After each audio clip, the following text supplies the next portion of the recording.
তুই যে এত বড় হরিভক্ত হয়েছিস সুমতি,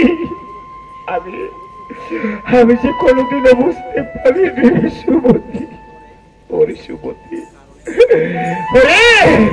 কারণে অকারণে তোকে হয়তো অনেকে কটু কথা বলেছি রে সুমতি। তার জন্য তোর এই হতভাগ্য পিতাকে তুই ক্ষমা করে দিস। কথা বলতে নেই বাবা, আমার অপরাধ হয় বাবা। তুই শুধু আমার মেয়ে নোস রে সুমতি, তুই শুধু আমার মেয়ে নোস। তুই যে আমার মা সুমতি, আমার মা। সুমতি, আমার এই অন্তর চোখে আজ জ্ঞানের আলো জ্বেলে দিয়েছিস সুমতি। বাবা আমি কে বাবা? সবই যে ওই প্রাণে পবিত্র ইচ্ছা বাবা, তারই কৃপা বিনে এই জগতে কিছু সম্ভব নয়। ঠিক বলেছিস সুমতি, সুমতি রে। আমার বাড়ি গাড়ি জমিদারি সবই রইল, অসহায় মানুষদের তুই প্রাণে খুলে সাহায্য করিস সুমতি। সুমতি, জীবনে একটা কথা মনে রাখিস সুমতি, এই পৃথিবীতে কেউ ঘৃণার পাত্র নয় রে সুমতি, কেউ ঘৃণার পাত্র নয়।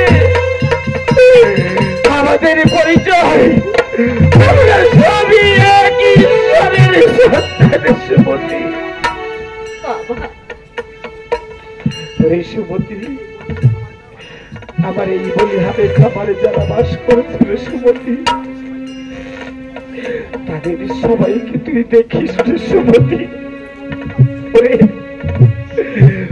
তাদের এই দেব মন্দিরে যাওয়ার কিছু প্রয়োজন সুমতি, তুই সময় মতো সব পৌঁছে দিস রে সুমতি।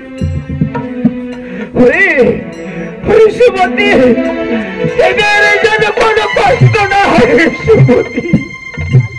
তাই হবে বাবা, তুমি কিছু ভেবো না বাবা, আমি সবকিছু ব্যবস্থা করবো বাবা। সুমতি সুমতি রে, ওরে আমি যখন থাকবো না রে সুমতি, তখন তখন যদি তোকে আমার কথা মনে পড়ে রে সুমতি,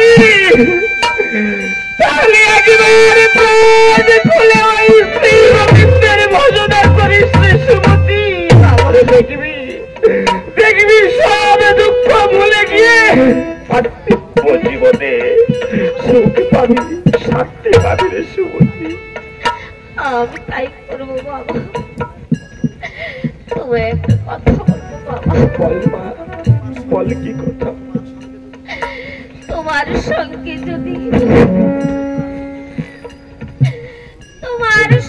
যদি কোনোদিন ওই প্রাণ গোবিন্দর দেখা হয়,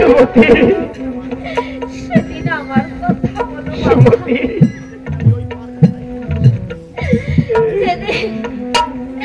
যেদিন আমি এই খালি হাতে ওই পার ঘাটায় গিয়ে দাঁড়াবো, সেদিন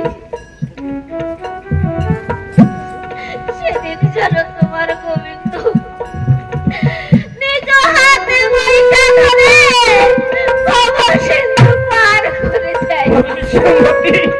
আমি বলবো আমি বলবো আমি বলবো রে সুমতি, আমি বলবো। জীবনে যদি কোনোদিন